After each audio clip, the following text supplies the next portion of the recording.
Greetings and welcome to this edition of Positronic hypersonic. Positronic hypersonic. Positronic hypersonic. I'm Barry P. Cook, and I'm here to talk to you about the Season 2 finale of Daredevil Born Again. The episode was called The Southern Cross, and it opens with a flashback of Matt and Karen stepping into a restaurant with a neon rose on the door. It then snaps back to present day as Kristen tries to get a hold of Matt as the trial is set to resume. At the moment, he's being patched up by Jessica Jones after taking a gunshot to the leg. Elsewhere, Buck meets with Fisk and informs him that Daniel did not deliver BB, and Fisk realizes that he had to kill him. Fisk tells Buck that Matt survived their attack on him and hands him a piece of paper that the audience can't see.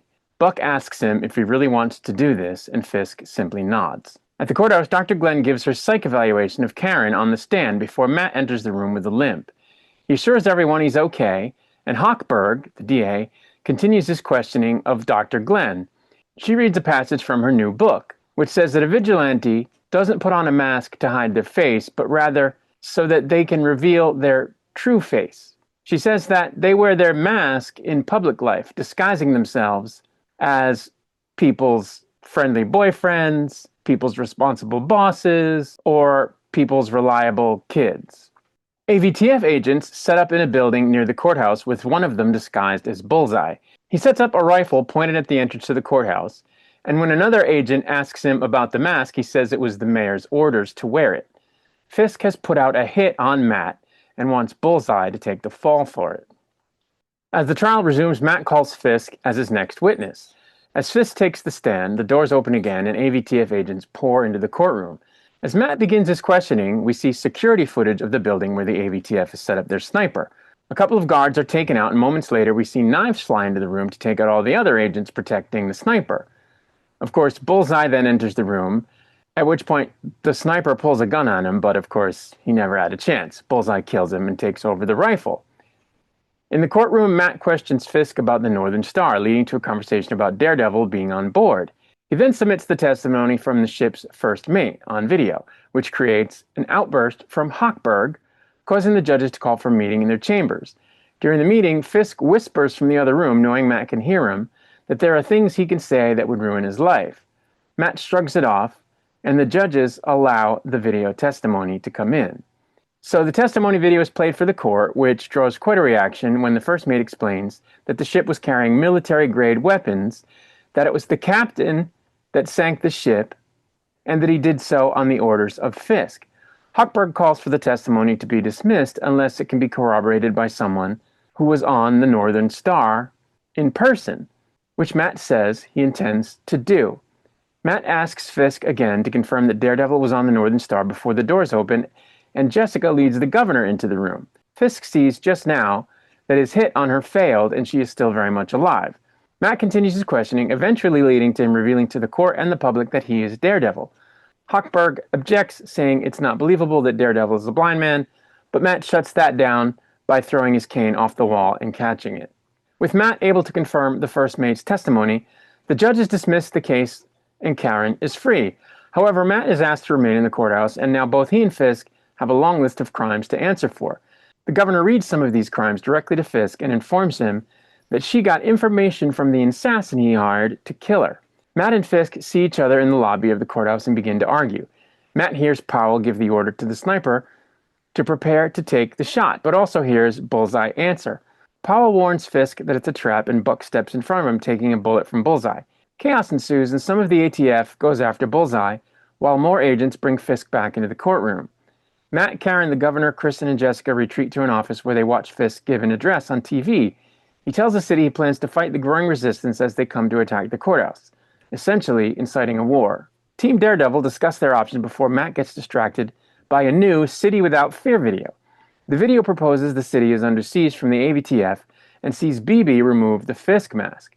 Outside, citizens gather ready for a fight, most of them wearing Daredevil masks. Fisk orders the AVTF to make sure Matt and Karen do not leave the courthouse alive. When one of the agents argues that Daredevil isn't alone, he essentially tells them if they don't want to follow his orders, they can quit. Daredevil hears AVTF approaching, and he and Jessica get ready for a fight. Outside, police officers approach the AVTF at the entrance of the courthouse, and Cherry tries to calm things down, but takes a step, and the AVTF draw their guns. Powell orders North to shoot him, but Angela jumps in and yells at Powell to tell everyone the truth about Hector Ayala, her uncle. Powell again orders North to shoot Cherry, but he refuses. Powell says he'll do it himself, but North knocks him out. Taking command of the AVTF, North steps aside and lets the people into the courthouse. As people flood the courthouse, Daredevil and Jessica Jones start taking out AVTF. In another room, Sheila takes a call from the Attorney General and tells Fisk he has a final offer to resign and leave New York. She tells him the office of the mayor has her support, but not him personally. Fisk flies into a rage and leaves the room, stepping into the hall filled with citizens in Daredevil masks. He begins beating down his own citizens, throwing them out of the way with ease. Fisk and Daredevil continue to fight through crowds, working their way toward each other. Angela also joins the fight, pouncing off the walls like a tiger, having taken up the white tiger mantle from her uncle. Eventually, Daredevil leads an army of citizens, including Karen, Jessica, and others, into the lobby. A blood-covered Fisk stands above them on the staircase. He yells at them that he has done everything for them, and the enraged crowd begins to swarm him. Daredevil fights his way through the crowd trying to stop them. He eventually pulls all of them off Fisk and meets him face to face. No longer wearing his mask, Matt tells Fisk it's over for both of them and urges him to take the deal from the AG. After some resistance and convincing, Fisk accepts. We then jump ahead in time to see New York finally at peace as Matt and Karen sit together at a table in a restaurant and talk about how they're both incapable of living normal lives. Matt hears police approaching and he surrenders himself to them when they enter as he's arrested for the crimes of Daredevil. In an office, Jessica plays with her daughter before a man appears in the doorway. Jessica stands and Danielle calls for her father and runs to the man, who we now see is none other than Luke Cage. Bibi cleans up her uncle's old office in the New York Bulletin before she's greeted by Mitchell Ellison, the editor of the paper, who worked closely with both Ben Ulrich and Karen. He gives Bibi a box with newspaper clippings from Ben's stories and welcomes her to the Bulletin. She looks down to see a picture of her and Daniel on her desk. Luke stands up and Jessica asks if he's okay. He tells her the work he was doing was different, but that he's done now because they found someone else. We then see Mr. Charles on a plane, and a flight attendant addresses him as Mr. Robertson. So, at least that name is an alias, if not also the name Mr. Charles. We then see Bullseye sitting next to him, as it appears that he's been chosen as the new asset in place of Luke. Back in Jessica's office, she hugs Luke before closing the door, where we see a sign for the Alias Investigation Agency on the window. Matt, now clad in an orange jumpsuit, is led to his cell. Elsewhere, we see Dr. Glenn pull the Muse mask from her drawer and put it on. She looks into a mirror and sees only her own face smiling back at her. This, of course, implies that she'll be picking up where Muse left off. Back at the prison, Matt passes AVTF agents in prison, including North, who gives him a friendly nod. He also sees Powell, whose expression is less friendly. We then see Fisk standing alone on a beach, staring blankly at the ocean. And then, to close the episode, the cell door closes on a grinning Matt. And that's where the episode ended. So, I did like this show last season, though I can't say I liked it as much as the original Daredevil show on Netflix. And I have liked this season, though I liked some episodes more than others. The flashback episode with Froggy being the best episode of the season by far. Mostly I liked it for the fight scenes, which I thought were excellent, and the acting on behalf of Charlie Cox and Vincent D'Onofrio especially, which I thought was great, while finding the rest of it, kind of mediocre, not great, not awful. I even had a couple of nitpicks with some of the story, points, killing Daniel among them. I also didn't think they really used Jessica Jones all that well, though her appearance in the finale sort of made up for the fact that they didn't use her very well. Before that, though, not entirely. And by that, I mean, that was like the third episode they used her in, and I suppose at that point, you could say they had used her just about enough to make it, meaningful. Whereas if they had not put her in the finale, it would have been really awful how little they used her. And of course, they could have used her more, which would have made it better. But to talk about the finale itself, I think there were a lot of powerful dramatic moments.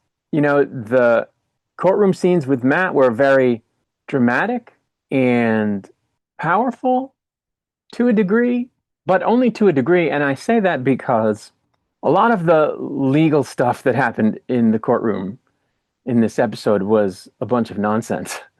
Like, I don't understand why the case was dismissed against Karen. She either did illegal things or she didn't. And I've seen some other people's thoughts on the episode, and their take was that since Matt essentially outed the mayor as a criminal and he created the vigilante court and wrote the vigilante law, that the court couldn't then uphold that law. That specific court couldn't uphold that specific law because it was fruit of the poison tree.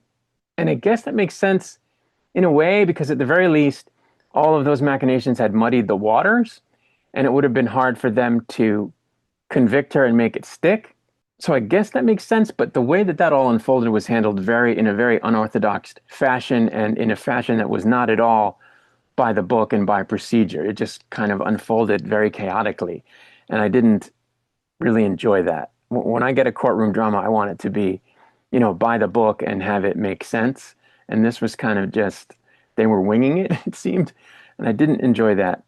Also, the whole thing about the video testimony of the first mate of the Northern Star was just ridiculous. That tape would never have come in as evidence ever, ever, ever, ever, ever, ever, ever, unless the judge was corrupt.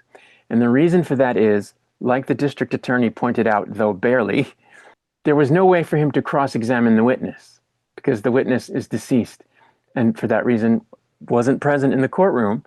And you can't present witness testimony in court generally that the other side can't have an opportunity to debunk or, call into question.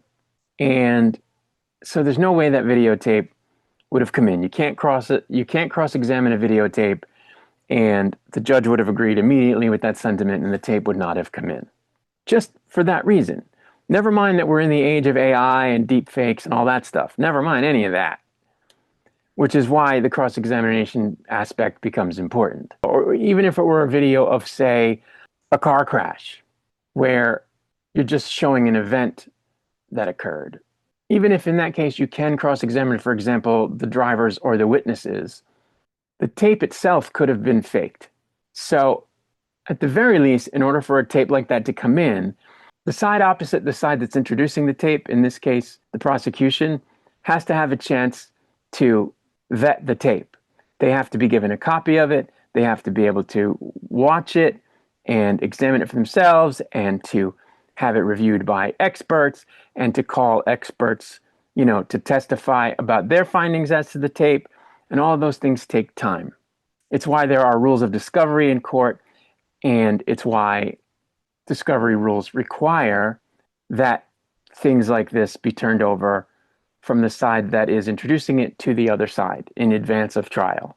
That has to happen at the very least. That did not happen in this case.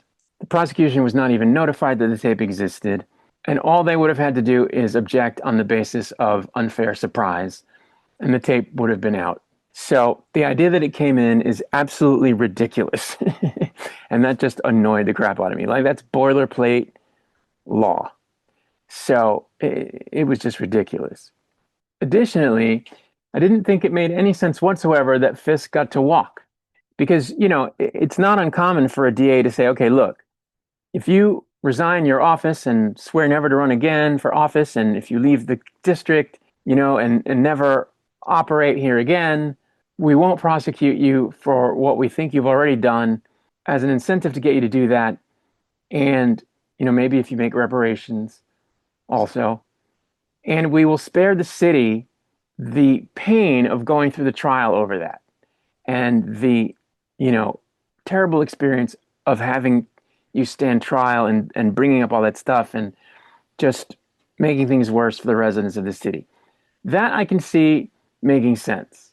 I don't know that I'd necessarily agree with it, but it's not the kind of thing that would be outrageous for a DA to offer. So they offered that, and he didn't take it.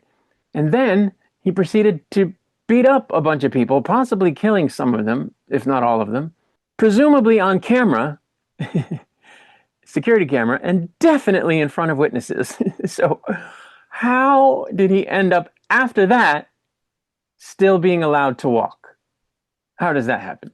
That's just completely ridiculous. And so I couldn't get behind that. I mean, I thought the scene where Matt has to convince him and they have that confrontation, and I thought the words that they said were powerful and moving. And of course, the acting was fantastic by both guys, but it just didn't make sense that he would get away with it.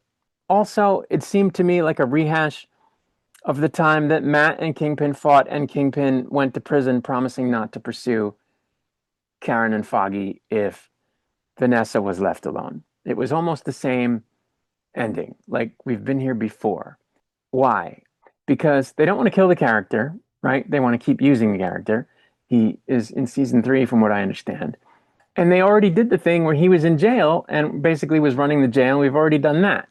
So I don't know. It just seems like they painted themselves into a corner and then got out of it by doing something ridiculous, which was allowing him to walk as long as he moved out of New York after they know he just killed a bunch of people or hurt a bunch of people in the hallway. So, I mean, I suppose if it's only the case that he hurt those people, they might still, I guess, heap that on top of the other stuff and let it go. But come on, he definitely killed a couple of those people. He had a lot of blood on his suit.